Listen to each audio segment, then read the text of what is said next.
Mr. Mohammed Old Hanani. Welcome, Ambassador. And of course, also there will be a broad reflection on yesterday's announcement on the release of the Commission report by the Presidency. So let me quickly also acknowledge the Director General of our department, Dr. Mr. Konde. Mr. Brett Konde, please excuse my social click digit. And as per norm, the Minister will kick off the briefing with a brief opening remarks.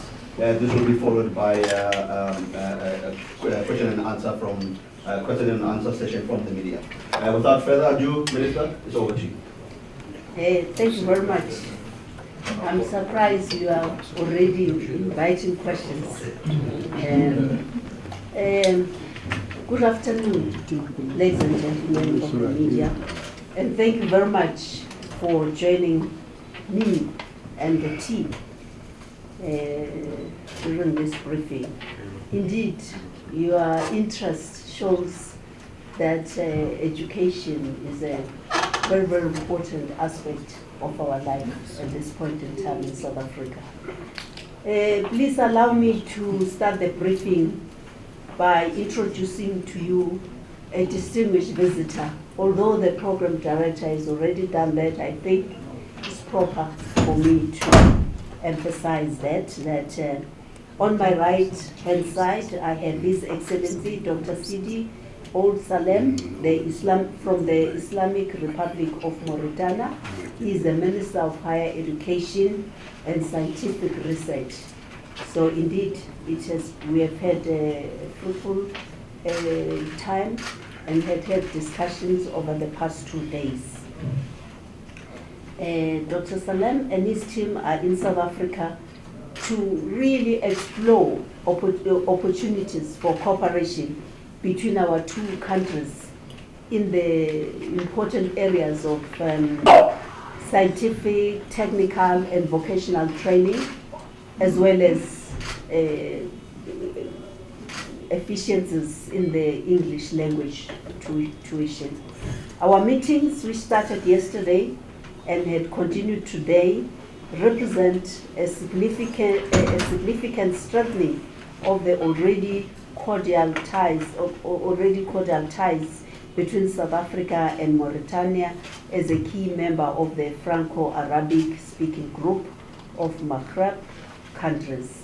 In that regard, I'm delighted to host Dr. Sidi Ould Salem as we explore forecasts particularly on how South Africa may be able to assist Mauritania with the teaching of English language and on deepening research collaboration between our two countries. And of course, we met with the representatives of the Vice Chancellors. They expressed the same for our own students, that there is an opportunity for our own students to learn more about Arabic language and French. We are also both very confident that our exploratory talks will not only lead to greater cooperation between our two countries in the fields which we as ministers take particular responsibility for, but also go a long way in advancing much needed cooperation between the Maghreb and Southern Africa more generally. Ultimately, our people can only benefit from the enhanced exchange of capabilities, technologies, and knowledge which will result from this visit. Just for your information, ladies and gentlemen, we kicked off our engagements yesterday with 2 site visits to the Ekurhuleni West Tibet College on the East Rand. For us, that really was significant, as that's the future, where we think the majority of our young people will make entry to adult life through Tibet colleges. We see that as an entry that will help them to acquire critical skills for entrepreneurship, for being included in the economy, and we see that as an entry as we look at other countries which has managed to cut down the high levels of unemployment by taking our youth, their youth, through TVET colleges, and they get the skills that the industries require, and in that way they talk of less than 10% unemployment rate. So going to Ekurhuleni West was really to illustrate and to allow my colleague to experience the vision for the future, where we think there will be a game changer. Earlier today, we attended a skills dialogue, which I hosted before we had a meeting with university vice chancellors at the universities of South Africa, commonly known as USAF offices here. And the skills dialogue, I was really interested in it because it's a project initiated 5 years ago, where the department collaborated with the institutions of research and with university, just looking at the skills for the labor market, the planning, what is required in future. And so we both appreciated that, because we think such strategic interventions, they will help us as institutions of higher learning to come out of this notion of unemployed graduates. More and more, it will show us the focus as to where the world is going, what skills are needed, and adapt the curriculum accordingly. And even influence the thinking of young people about future careers and occupations. Minister, maybe I will then allow the Minister just to give his perspective on the visit at this point in time. I will continue, ladies and gentlemen. Minister. Merci. Bonjour à tout le monde. Je pense que Son Excellence l'ambassadeur assurera la traduction. Je suis désolé, je ne m'exprime pas très bien en anglais, mais je suis du cours d'anglais. Je suis très heureux de la visite que je viens d'effectuer en Afrique du Sud, qui tend à sa fin, parce que dans 2 heures de temps, je dois prendre l'avion. Je remercie Madame la Ministre de l'Éducation et de l'opportunité qu'elle m'a offerte de visiter ce beau pays, de comprendre son organisation et sa gouvernance en termes d'enseignement supérieur et de recherche. The Minister is very glad of his visit to this beautiful country. Unfortunately, it's almost the end of his visit, because he will have to fly back in a few hours. And he thanks again the Minister, his colleague, the Minister of Higher Education and Training of South Africa, for giving him this opportunity. During the last 2 days, he has been able to see and to understand the organization and the governance of the educative system of the country, of the hosting country. Bien sûr, les problématiques de l'enseignement supérieur sont quasiment les mêmes, sont quasiment proches. Seulement, il y a un problème d'échelle. L'Afrique du Sud est un grand pays, avec 56 millions d'habitants, la Montagne est un petit pays, 36 millions d'habitants. Mais nous avons les mêmes problèmes de formation, de chômage des jeunes, de qualité de l'enseignement supérieur.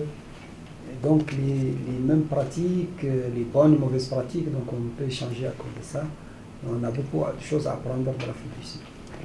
The problems encountered in the tertiary education are almost the same between all the countries now, even if there is a difference of scale, because our country is a small country with less than 4 million people, inhabitants, while South Africa is 56 million people. But despite of this fact, we can learn and exchange with this country in the higher education system. Alors, c'est vrai aussi que... Sorry, I mean, I just want to add that the main problems encountered are, of course, the training of the people, the fact that the training didn't fit the labor market, and of course the unemployment of youth. Alors, c'est vrai que l'enseignement supérieur, c'est pas un problème d'aujourd'hui, c'est pas un problème de former des jeunes d'aujourd'hui. Mais on forme les jeunes d'aujourd'hui, mais on forme les travailleurs de demain, on forme les dirigeants de demain, on forme les employés de demain. Alors demain, il va changer, demain c'est le futur, demain c'est le numérique, demain c'est les smart cities, demain c'est tout ce qui est l'Internet des objets. Donc c'est aujourd'hui qu'il faut le préparer, et ça se prépare dans les universités, dans les écoles d'ingénieurs, dans les plans. Et ça, nous le partageons. Donc, nous partageons la même vision, comme nous partageons les mêmes référentiels conceptuels, comme la stratégie africaine de 2030 et l'agenda 2063. Well, the higher education has not to cope and to stick only to the problems of the day, but we don't forget that it's prepared for the labor market of tomorrow. It also forms the future leaders of our country. So it's a big challenge to have an adapted referential of education. It should also prepare for the implementing of the AU agenda of 2063. Donc, à la fin de cette visite, nous partageons la même vision. Nous avons esquissé qu'il y a une complémentarité et il y a un enrichissement mutuel à travers une collaboration, et nous espérons dégager un terrain pour renforcer cette collaboration et bâtir un lien solide en termes de mobilité des étudiants, c'est-à-dire que les étudiants moutins peuvent venir en FECIT. Nous sommes très heureux de recevoir, et nous serons très heureux de recevoir des étudiants de l'Afrique du Sud en Mauritanie, et des échanges de professeurs, des échanges de staff, de ministères pour des expériences. So we realized at the end of this visit that we share common values and common vision with our colleagues of South Africa, especially the higher education department, and we are willing to promote the cooperation between our two countries, mainly in the higher education system, by extending on the mobility of students from our different universities, and also by extending on the content of the system. Donc, je tiens une seconde fois à remercier la ministre Kizé, et j'espère, je profite de cette meeting pour l'inviter à visiter la Mauritanie et à continuer la discussion, à continuer le dialogue. Je vous remercie. So again, he thanks his colleague, Madam Minister of Higher Education, for the hospitality and for the inviting him, and he would like to profit of the opportunity to extend an invitation of the minister and her colleague to visit our country in order to further promote the discussions already begun in South Africa. Thank you very much, Minister. Certainly, you can see interest in education in our country. I had thought I would come only with our Vice Chancellors, but I think some journalists are likely to accompany us as well. Allow me then, Program Director, to move to the issue of the release of the report, which was written by the Higher Commission of Inquiry into the funding of higher education and training.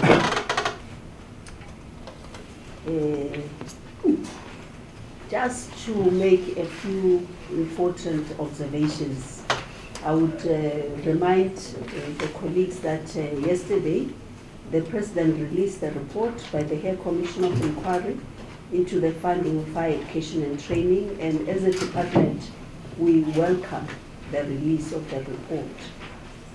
We welcome the release of the report because we've been having discussions with university stakeholders and almost all constituencies, people with interest in university education, wanted to begin to interrogate what is in the report.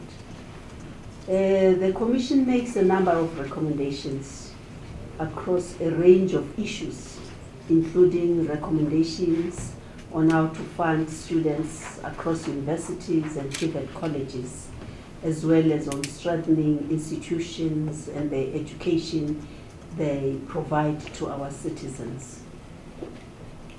I have my two colleagues, Dr. Parker, the DDG on universities, and the DG, Mr. Konde, who will also assist in with whatever questions you might have. The President's press release summarizes some of these findings very well, and I assume that you have all had an opportunity to go through them. So I will not go into detail, go through them in detail again. But what I can share with you, I think it's what is important, and it's what South Africa is really, it's important for South Africa to hear this and to understand this clearly. The Interministerial Committee on Higher Education Funding, led by the Minister in the Presidency, Minister Jeff Hadebe, and the Presidential Fiscal Committee, led by Minister of Finance, Minister Malusi Gigaba, have been tasked by the President to process the report in detail. Of course, as the department, we are a critical technical stakeholder in that.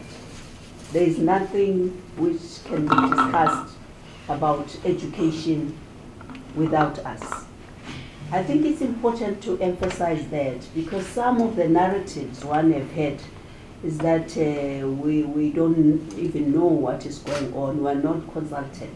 So I think it's important to clarify that. We sit in quite a number of sessions by these committees. And of course, you know, the report, I'm sure many of you have seen it. You might not have finished reading it since it was released. It's about 752 pages. So I wouldn't say it's a mini thesis, it's a PhD thesis. Whoever wrote it can get an honorary degree. It's quite a bulky document. We welcome the Presidency's decision to release the report to the public. I must emphasize that because almost everybody was getting desperate.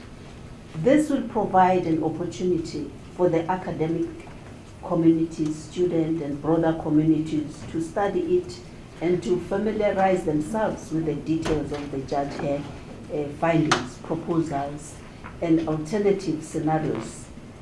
But also, it will ensure that comment and discussions can take place against an informed backdrop and not on the basis of speculation. Having said that, it's important also to clarify this point that the report received from Judge Hare and his commissioners, Advocate Gregory Ali and Leah Kumalo, provides government with recommendations on a wide range of issues dealing with higher education and training, including university education and technical and vocational education and training. The Commission has done considerable work processing information and views from a wide range of sources to inform their recommendations. However, it's very important that all of us, the public, students, and institutions, we should fully understand that the report does not pronounce on anything. It does not contain decisions. It provides government with recommendations on. Decision will be taken through government structures. I've already made reference to 2 high-level committees that are analyzing and deducing what would be in line with our policies and thinking. So I think this is a critical time since the report is released that government have this space now to conduct a thorough due diligence and to weigh up all aspects of the proposals, including their possible knock-on effects, so that the President can announce a way forward which is able to ensure that we empower future generations of young people through knowledge and skills, thereby empowering their families and communities too. The policy decisions we make, having considered the recommendations in the report, we do believe they must lead to sustainable solutions that will endure for many years to come.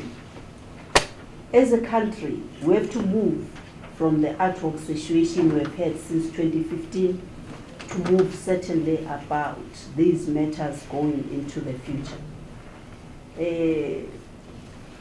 I suppose we can say since 2015, we can even date it back to since 1994, when really students have shown interest in big numbers in universities. In closing, I appeal to all constituencies, especially student leaders and management, to ensure a peaceful end to the academic year, including allowing examinations to be completed without any disruption. The security and safety of staffs and students on our campuses must not be compromised.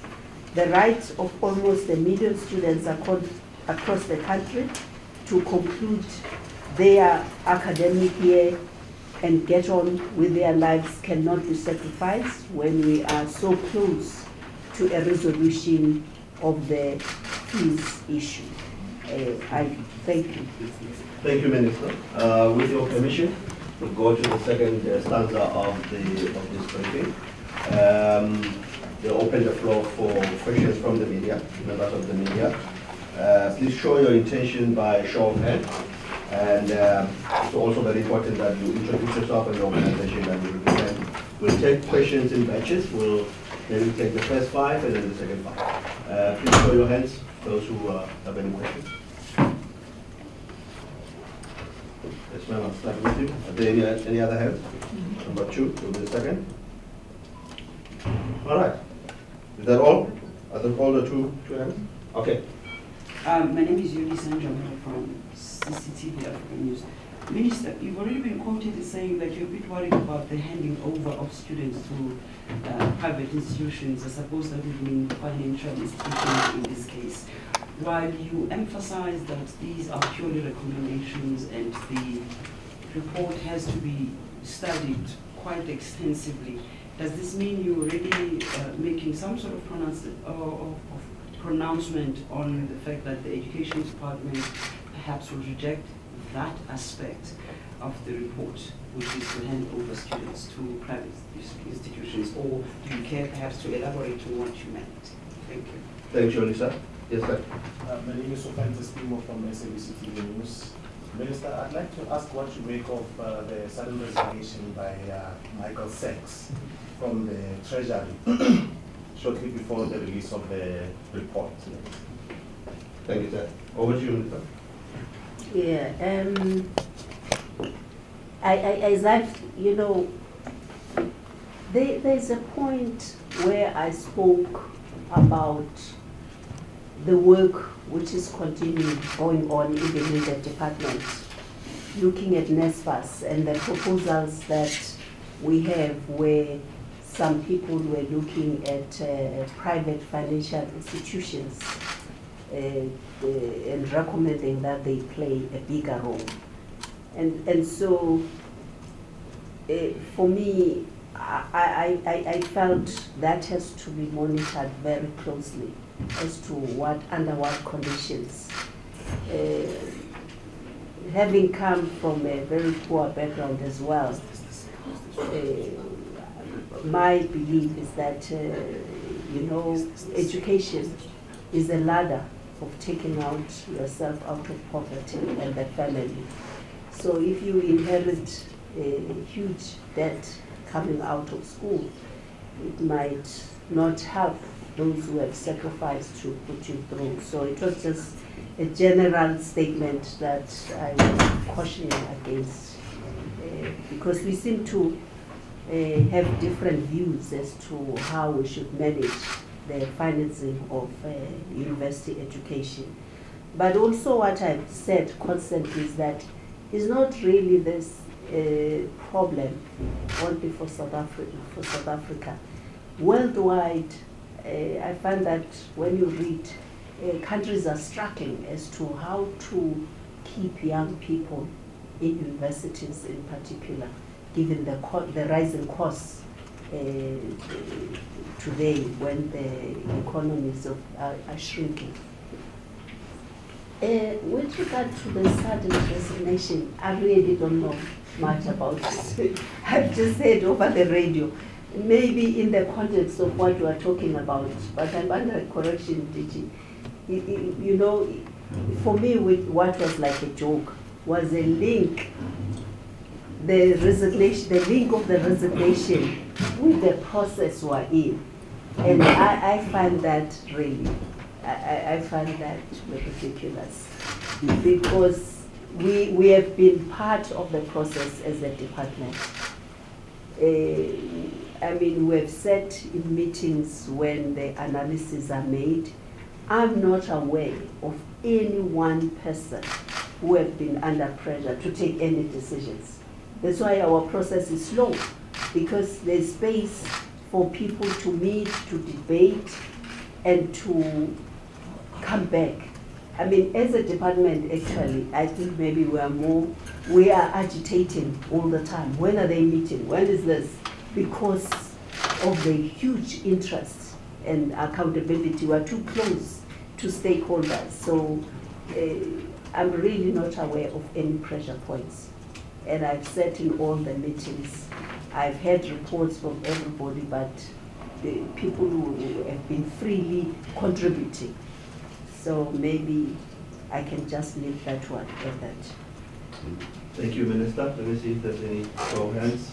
Am I seeing this one? Yeah. There's another one over there. Okay. Minister, it's Miranda Tema from ENCA. I mean, it's been about, according to my my math, it's about 70 plus days that the report has in the President's hands, and of course it was released yesterday. And you telling us that there are government structures that are looking into, as you've said, it's not necessarily decisions that are made, but it's government structures that might make these decisions.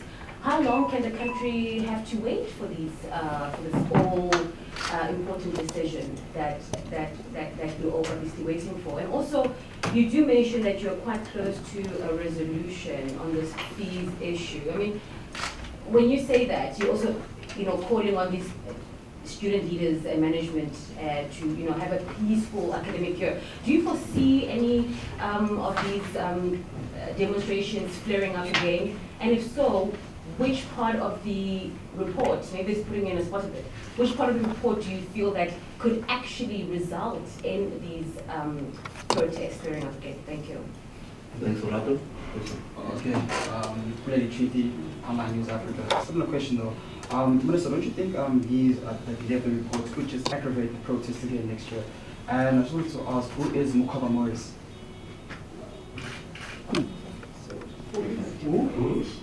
The Mukove Morris. Mukove Morris. What about Mukove? So it's a question, who is Mukove Morris? Oh! Yeah. Okay. Thank you very much. The DG would like to take the last question. Yeah. In my understanding, the RAD is basically saying we sat on the report for too long. I really don't know who was reading it, and I said it's like a thesis, it's a huge document. I assume some people were tasked to go through it word by word, line by line. So I won't say much about that time, but I can say on my arrival in the department, we had discussions with stakeholders, and one of the things we raised with the presidency was that almost everybody wants a report to be released. And fortunately, we were then given a document to go through it ourselves, and we started reading the document, and unfortunately there have been leaks even before it was officially issued. And so when you say for how long, when I look at the rate at which, since we got it, these committees have been meeting. There's a week when, if my memory serves well, they met 3 times within a week, which is very rare in government. Normally, we take too long to meet. Meetings have been taking place at a fast rate, late at night, and different people, the presentations have been made to them. So I really, that's why what I'm saying, I think we are close to getting to the solution as to how to manage the financing of university education. I cannot tell exactly, as you know, you might think people are close, but still I cannot give you exact date. But I've seen the seriousness of colleagues in looking at this and interrogating recommendations that they are almost there.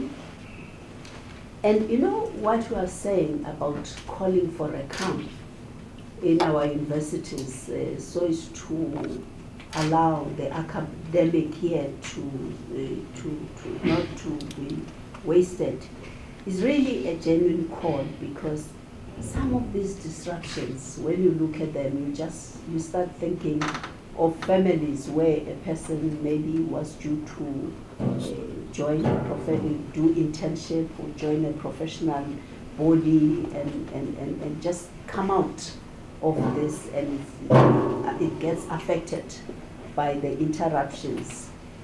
And you know, what is said with the interruptions in people's academic life is that sometimes you don't get another opportunity to achieve what you wanted to do. I'm sure there are many people you have come across of here in South Africa who are leaders today who didn't complete their university education because of interruptions. So it will be unfortunate if in democracy, when we can engage and doors are open, and we still use those methods which hit hard against young people. Hence the plea we're making that let's just hang in there and wait for the outcome so that people continue with this important cause of education. I must say, I have this belief that all representatives who are looking at the report, they have the students' plight at heart. I don't foresee any decision that could harm the students per se.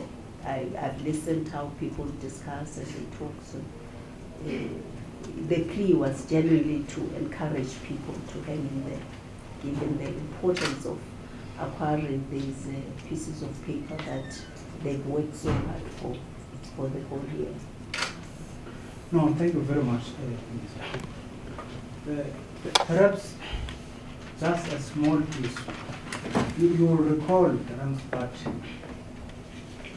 out of the challenges and issues raised in 2015, some of the issues were relating to the question of debt in the system, of which from 2013 to 2015, that debt constituted an amount of 2.454 billion rands that had to be paid into the university sector in 2016. And also going forward in respect to no fee adjustment in respect to students bearing that responsibility, though fees were adjusted, but that portion of adjustment was absorbed by government as well at the tune of 2.093 billion. And in addition, across 5.2 billion was also pumped into the university sector.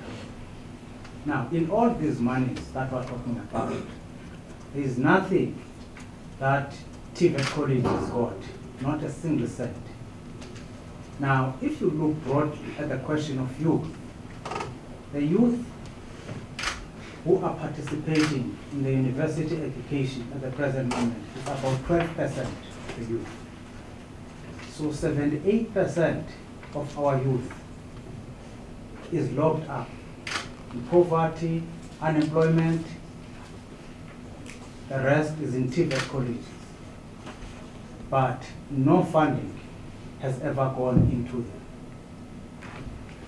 Now, those are the bases on which the commission was actually set up in order to look for a more lasting solution to the challenges that are confronting the entire post-school education and training system, not just university education exclusively. I think it's important to underscore that point. Now, in respect to the question, Peter is asking, who is Nkova Morris? The last time I checked in our PERSA in the Department of Higher Education and Training, we don't have an employee by the name of Nkova Morris. We don't have that person in the Department of Higher Education and Training. So I really don't know. Thank you very much. Thank you. With your permission, Minister, we will take a last round. Is there any hands? One is more of a follow-up, if I may.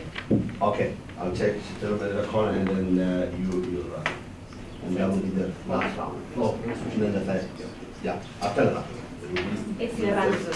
I thought I got it wrong. Yeah. I got it right. Yeah. So we'll run. Right. And then we'll be followed by some opportunity. Offensive from SABC. Minister, the former Higher Education Minister made a comment about the report, saying it's not feasible and it wouldn't work out. What's your response to the previous minister's comments about this report, saying it wouldn't be feasible? You know, it's difficult to respond when I don't know what was the context. But what I can just say is that, of course, he's talking from outside, but the positions we're giving you, they're about work that is taking place.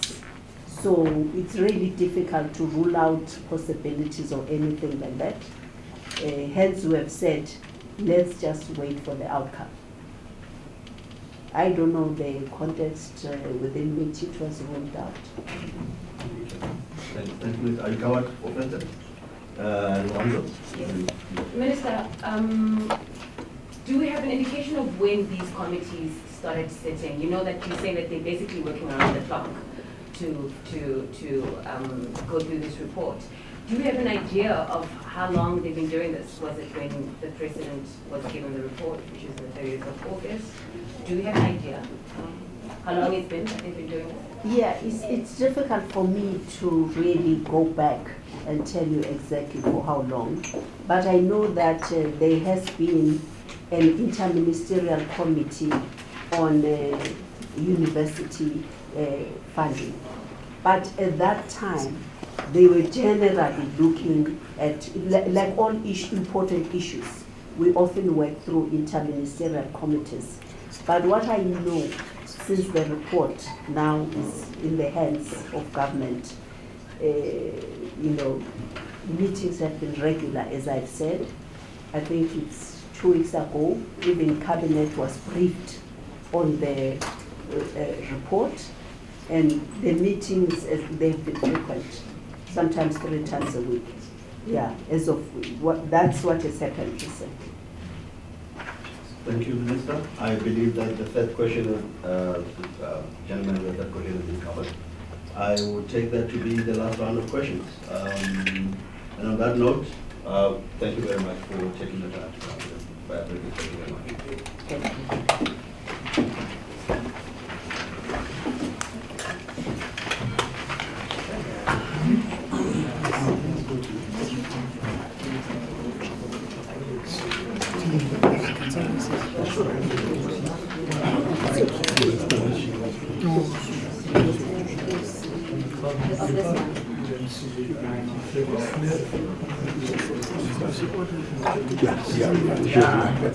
Media, have you all signed in the register?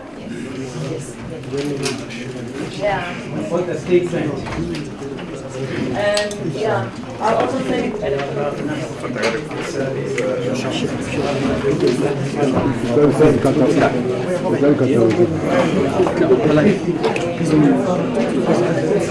You must tell me who's that most person you're asking about. What does he do?